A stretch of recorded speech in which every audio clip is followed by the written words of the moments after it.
Where's Steve 89? Well, finally, we broke the tension. Kylie's Tension finally was released. I mean, it seems like the longest wait for a Kylie album there has ever been. Padam was huge, and it seemed so far away. Then we got Tension, but it still seemed really far away. But finally dropped yesterday, and it took me a whole day to listen to it because I wanted to actually give it a couple of hours. I wanted to give it some time, pay attention to it, particularly since there seemed to be videos for all the songs.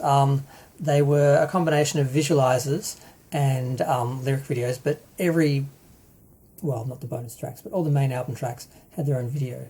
So that was a surprise because normally you just get, like the audio with a picture of the cover and that's it. Okay. The good thing about the album is it's consistent. It doesn't disappoint, but it doesn't give you any surprises, much like Disco. It's very much the whole album as a whole works, but individual songs, they don't really stand out a whole lot. I mean, Padam did, of course, and Tension, but the rest of the album kind of blends into this whole sort of progression from the disco in the 70s to like 80s sort of synth pop. There's a little bit of 90s house sort of sneaking in there, but for the most part, it's your dance pop. It's like electro pop a little bit. It's just it's all sort of blends in. I had to try and listen to it sort of twice to try and get a feeling of some of the songs standing out, but they don't. But at the same time, I enjoyed the whole album as a whole. So I find that's sort of how most albums go. You either just have a couple of songs, a few songs that jump out that you go to and you don't listen to the whole album, or there are songs you just put it on, it just runs all the way through, and it's just one whole experience, I guess. So, I mean, we've got Padam, of course, opening it up. Hold On To Now, which is nice.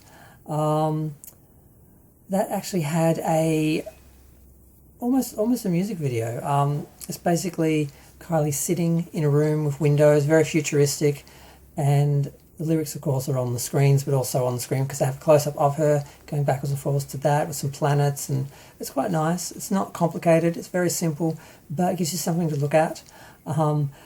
Things We Do For Love, sort of similar. It was a bit faster, the song itself. We have Kylie in a beaded catsuit, basically just dancing. 4, of course, is Tension, and unfortunately when you go from Tension to One More Time, which is the first purely lyric video where you just have sort of some disco lights and just the lyrics and that's it. It does feel like a bit of a step back. You Get Me High, I mean, it starts off slower, but then it gets into the same pace as pretty much all the rest. She's sitting in a hotel room looking at a TV with flowers and things on it, and it's pretty much just one shot, one angle from the side going in and out as she sings. There's a bit of a clap and applause at the end that they left in. 7, Hands, another lyric video.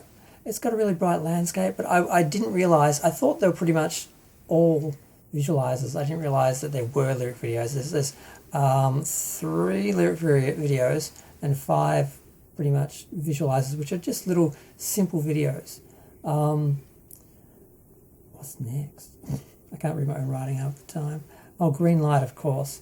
And that one is her standing lit in red lighting with like a green background, which is like a screen, almost like a window, like she's in some,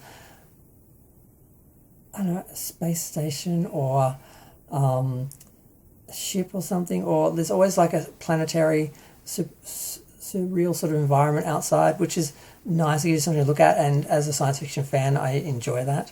But I mean, there's dancing, but it's very much sort of one. No, actually, no. Now I think about that, it's probably the most complicated. Actually, it's the closest thing to an actual music video. There's several cuts, and there's also a lot of circular imagery and graphics. Vegas High. I can't read my own writing.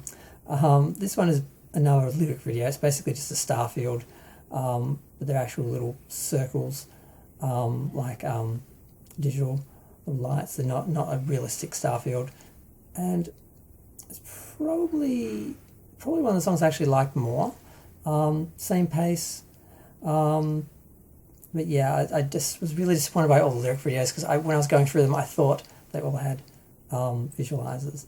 10 out of 10. I don't know, something felt very gay about me to that song because, just I think it was the backing vocals and that. It's sort of the most 90s house, I think, out of all of them, but still pretty much pop. It's mainly dancing figures, not a lot to it. And story, that has a nice image of a huge diamond, and she's sitting with a black background, she's sitting in front of that, singing, and there's different angles, and she's turning, and that's almost a video in itself as well. It's a little slower, but not really. They're all pretty much the same pace, the same tone. Then we get to the 3 bonus tracks. Love Train, which is fun. I sort of had a few little flashbacks to Locomotion for a second, but not really. Just Imagine, it was a little slower. It was very short, it was only like 2 minutes, but still not like a ballad or actually a slow song or anything. There are no slow songs, there are no ballads, it's all dance. And then the last song, Somebody to Love, it's a nice little, you're looking for somebody to love, basically suggesting it could be her. And it does slow down a little bit, sort of eases you out of the album, but that's it. Now, like I said, the whole album works. I enjoyed the whole album, but aside from the singles, nothing really jumped out. So it's like a little bit of disappointment that there was no standouts, but the overall satisfaction of the whole thing, sort of, enjoying the whole thing. Now, the release itself, now I need to move my Batmobile. It keeps moving. I bumped into it and it was rolling towards me. I didn't actually buy the book yet. I mean, the book version. I normally get the book version because they're a little bit more sturdy than the regular little folding card CD releases. But I have enjoyed in the past getting the larger book versions, like what they did for Golden Disco. I just got the regular one. I don't have the one for this, but I'm not in a rush to buy it because it's basically got no art. There's like, I think 4 versions. One is the basic one. It's basically just the cover, which we've all seen, her holding the diamond, which is done in different colours. And the back is just plain colour with Kylie and, the 11 or 14 tracks listed on the back. And you open it up, there's one picture of Kylie just lying back. It's sort of orange with a bit of green. And that's really it. With the thanks, there's this one little picture of Kylie. I think she's in a leather jacket over a dress, and she's sort of throwing her head back, and it's a black background, and that's really the only new image you get in the whole of the artwork. So I was really disappointed there. I was expecting artwork. I love, the booklets. I have a whole boxes full of CD booklets for the artwork and for the graphics, but there really wasn't much. But there actually were all the lyrics, which is something Kylie has been fairly consistent with. Like, I was looking through all the booklets because I was sort of a bit disappointed. I was thinking, well, am I imagining that the others were better than they were? And I went back and counted. Like, some booklets had like 7 images. I think Aphrodite had, 13, but no lyrics. So I guess you seem to have to choose between actually having the lyrics to read while you listen to your album for the first time, or you have the pictures to look at again and again and again, and to give you that sort of memory or that sort of iconography of that album, that period and that era. So a little disappointed because this is one. And so I thought, well, I'll have a look at the book, and the deluxe version, it's basically just the book version of it. You have the same cover, the same back, the inside's the same, and at some point you get the same art that there was inside, that one picture of her lying back in the orange with the green, and the one picture with the thanks. And that's it, except I think there was a couple of pages that had like some green crystals in the background. And the rest is just sort of oranges and pinks and colours with the lyrics behind them, and that's it. So, and there's a, I think it was someone referred to it as the Target version on her site. It's called the Alt version. It's just a purple slipcover with different coloured cover. It's purple instead of orange, and I think she's green. And it's just a slipcover, and the inside is exactly the same. And I think that's it. So a bit disappointed there. There is no big book, and the other one, there's no extra art, so you're just buying it for the hardcover basically. So yeah, so I loved the was it 5 like visualizers that are basically little simplistic videos. I don't understand why more artists don't just do a simple video visualizer for every video, so you've got something to look at, something to encourage people to actually view them, since those often count. So I was really impressed by that. Disappointed by how many, lyric videos there were, because I didn't realise there were as many as there were.